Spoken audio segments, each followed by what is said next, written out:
المرسلين سيد الأولين وسيد الآخرين خاتم نبينا وإمام المرسلين سيدنا محمد صلى الله عليه وسلم mag ñu baax ñi dañu wax ne boo ñëwee ci pencuk jàmbur ñu dalal la fa tatagal la fa invité la fa ala kulli aan am na lu ko war a jiitu mooy da ngay jaar ci bunt ba te bunt ba fii ma toog di yëkkati kàddu du keneen lu dul ayadahullahu wa nasarahu wa amara bi Seydi Abdoulaye Thiaw Laye yal na yàlla guddal fanam te mu yàgg fi te wér. yàlla dafa dogal Seyna Issa invitation bi nga ma invité da nga ma invité foo xam ne duma fi gan ndax Mame Mbaye Laye bii sama doom laa ko dénkoon muy turandoo Mbaye Diop Sali ñu ngi dëkkoon ci kër gi ci angle bi jàkkaarloo ak mausolée Seydina Limamou 2001 ba 2011 fukki at dëkk naa ko fi kon fii duma fi gan loolu pour wax ne ndem ñu ngi doxal ngor lépp luy seen mbégte suñu mbégte la war a doon waaye itam foo leen amee naqar war nañoo teew rawatina ngeen invité ñu coow li nag li indi wax ji te mu waral sëñ Mame Mbaye Laye yëkkati ci ay kàddu d'apaisement coow li nañ ko duut baaraam mooy aéroport bi état bi bëgg a hold up tong ko séddoo ko bay fi njabootu Seydina Limamou loolooy wax ji ci loolu nag am na information yu ma leen di jox ndax gëstu nañ ci ginnaaw bi nga xam ne Seyna Issa invité woon na ma ca point de presse ba mu defoon fële ci hôtel ba mooy ñoom def nañu ay réunion secrète luy ndeyu secrète xanaa la nga nar a dox ak la nga nar a wax du jàmm réunion secrète boobu am nañu fa lal pexe li tubaab di wax amalgame mooy surtout yéen taskatu xabaar yi xam ngeen li may wax am na fi ministre de l'intérieur bu siiwoon te amoon xorom daan yëkkati ay kaddu ci boobu walla ñu di ko wax Charles Pasqua nee na un état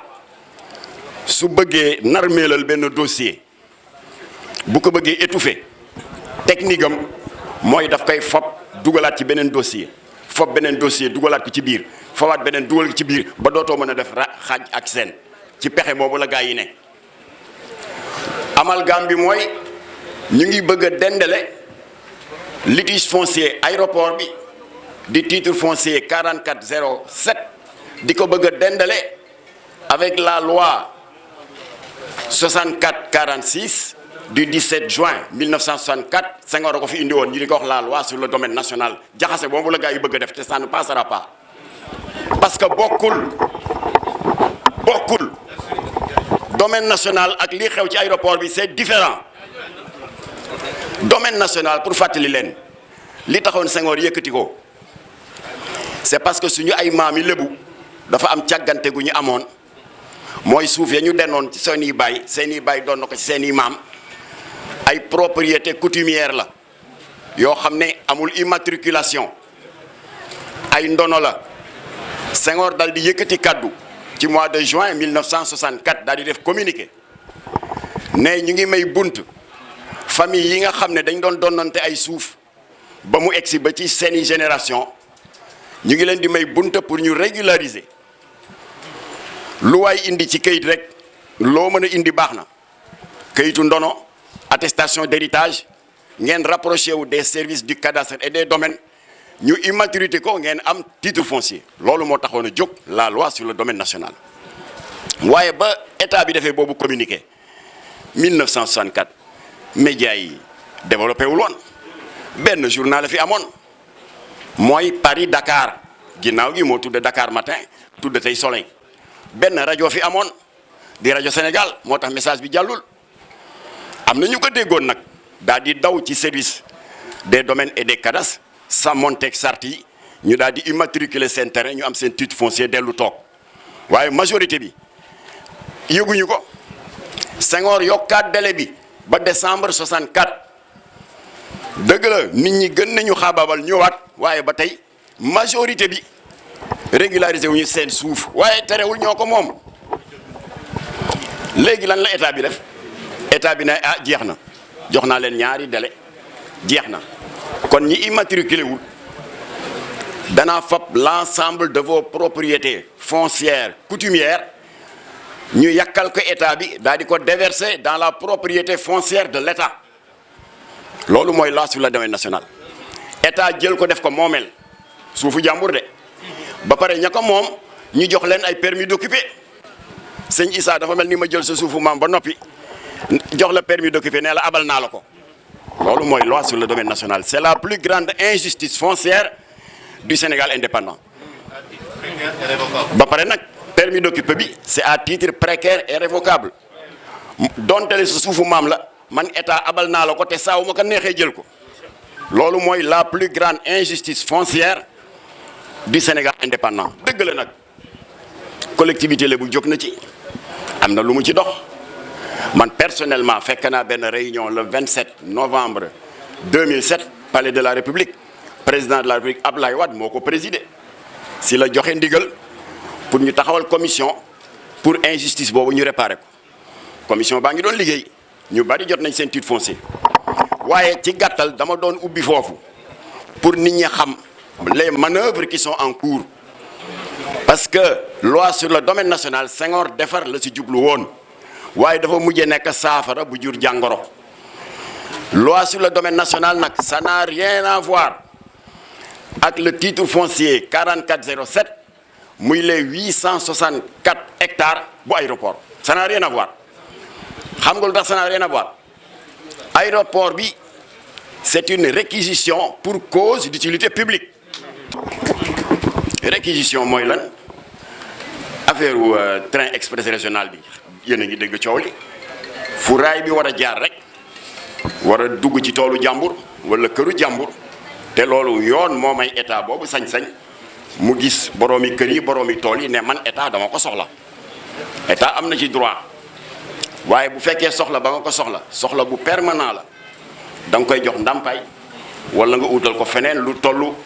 li mu amoon kooku réquisition pour cause d'utilité publique mu nekk une réquisition permanente ce n'est pas le cas de l'aéroport parce que aéroport bi France bi ñuy yilifoon moo ne ñu ngi jëm ci guerre mondiale bu 39-45 dal di ñëw fii en 1934 ne les forces alliées yi war a jàkkaarloog Hitler dañuy soxla ci benn pays côtier boo xam ne mu ngi nekk sur le littoral atlantique benn tête de pont pour def fa aérodrome militaire avion yi mën di ñëw fii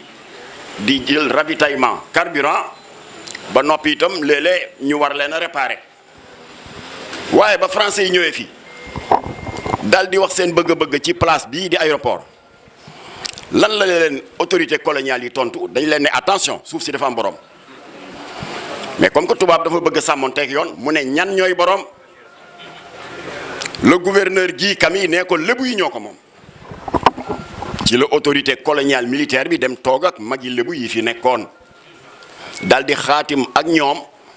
kayit gu ñuy wax réquisition pour cause d'utilité publique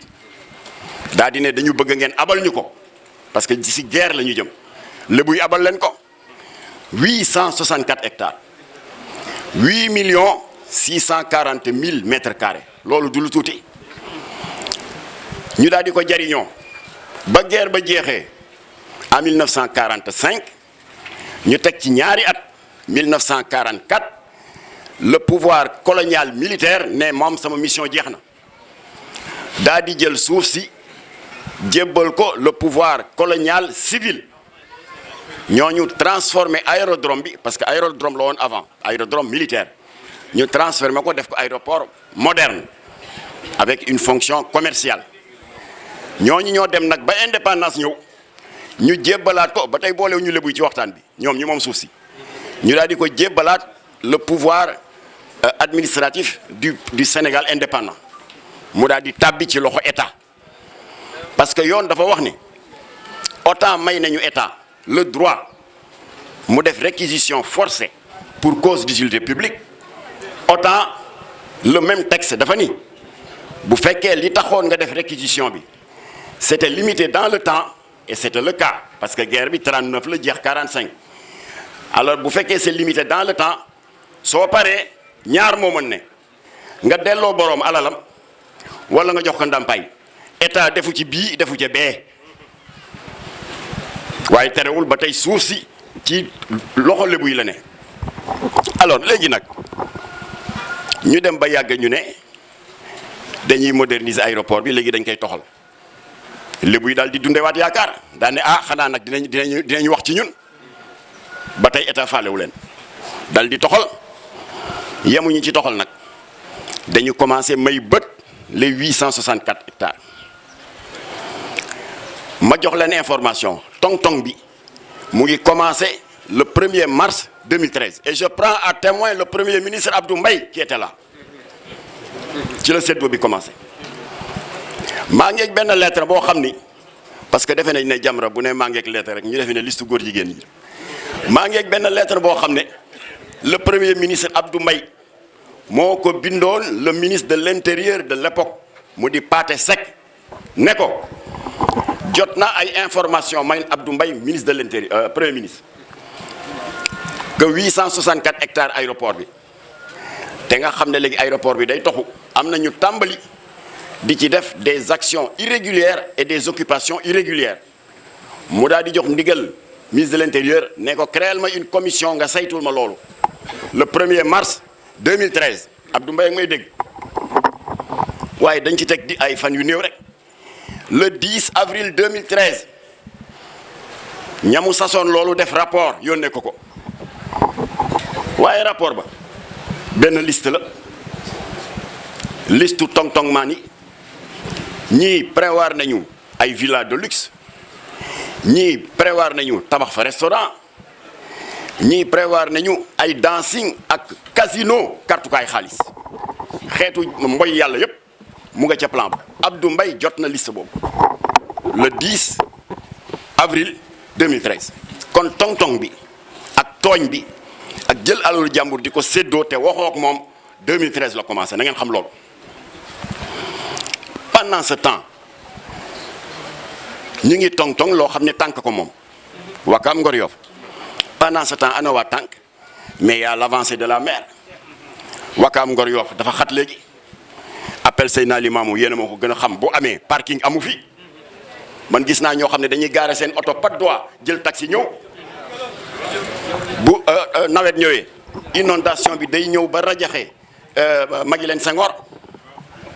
doomu Yoff doomu Wakaam doomu Ngor ñu ngay buuxante ci pantre yi da ngay gis pantre 4-5 xale fanaan fa xale yaa ngi buuxante ci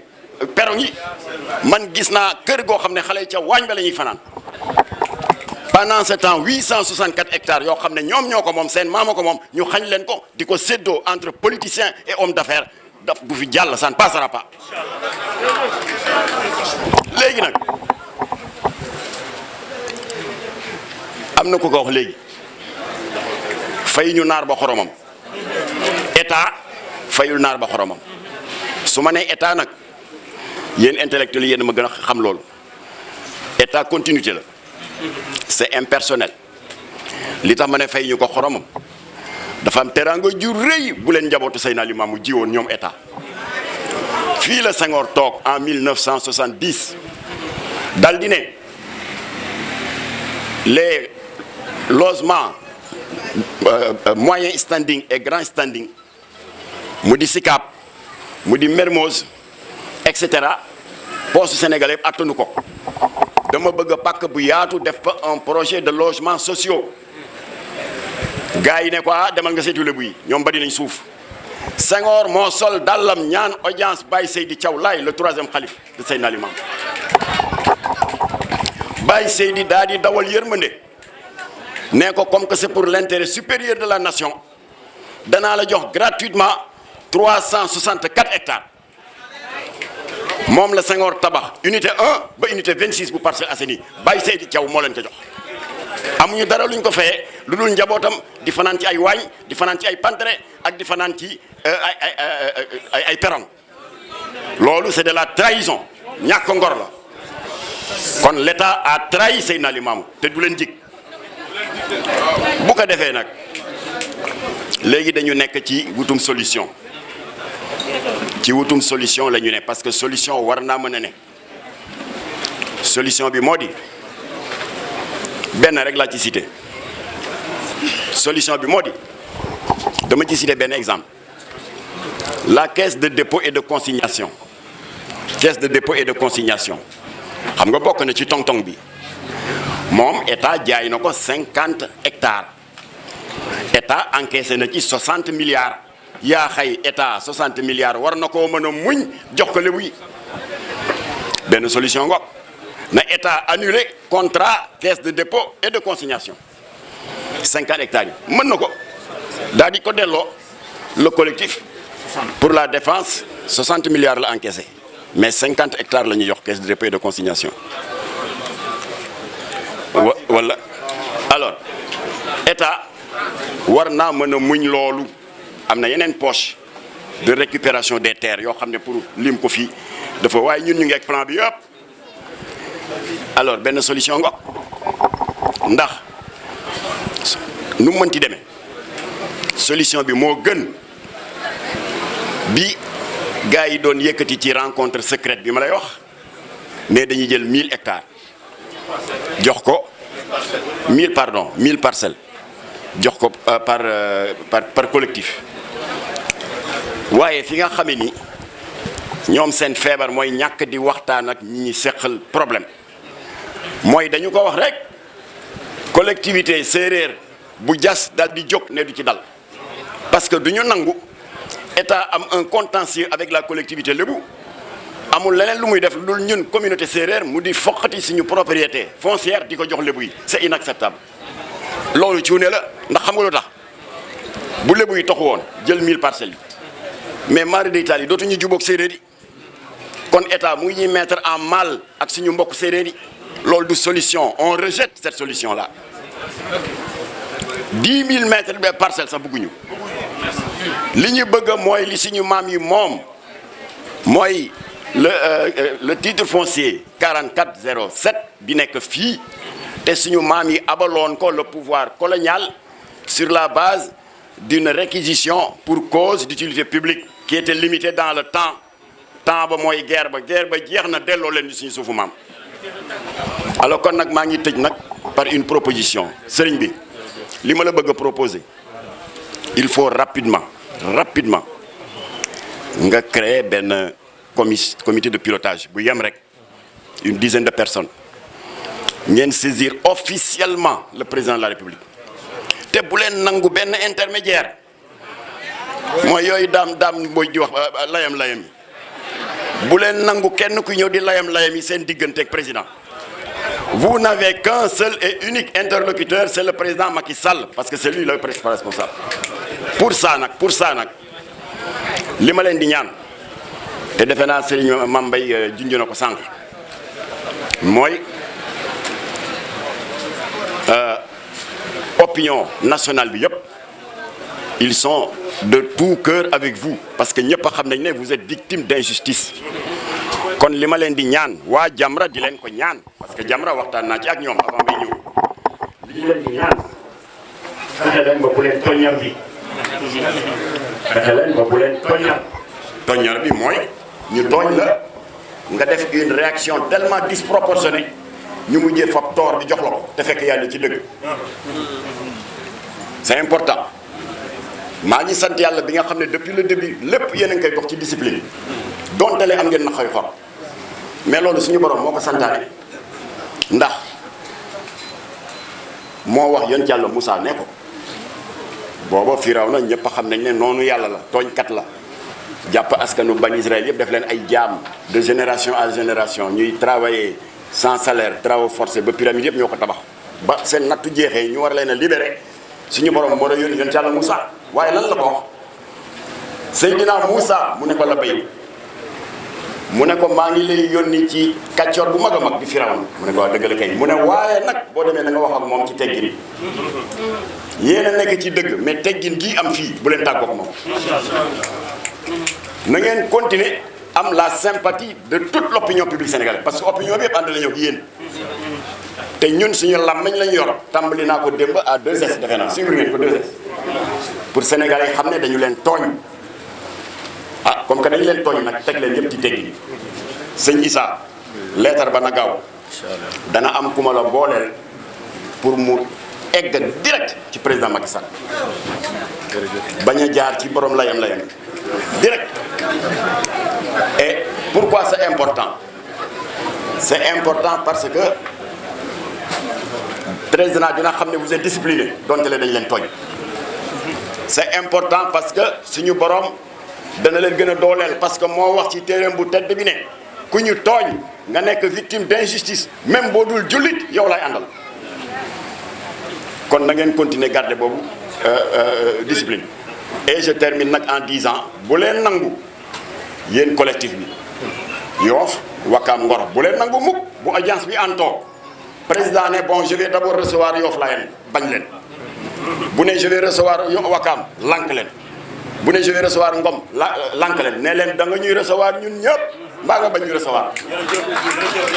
parce que le danger mooy boo leen juumee ñu recevoir leen séparément seen affaire yi yàqu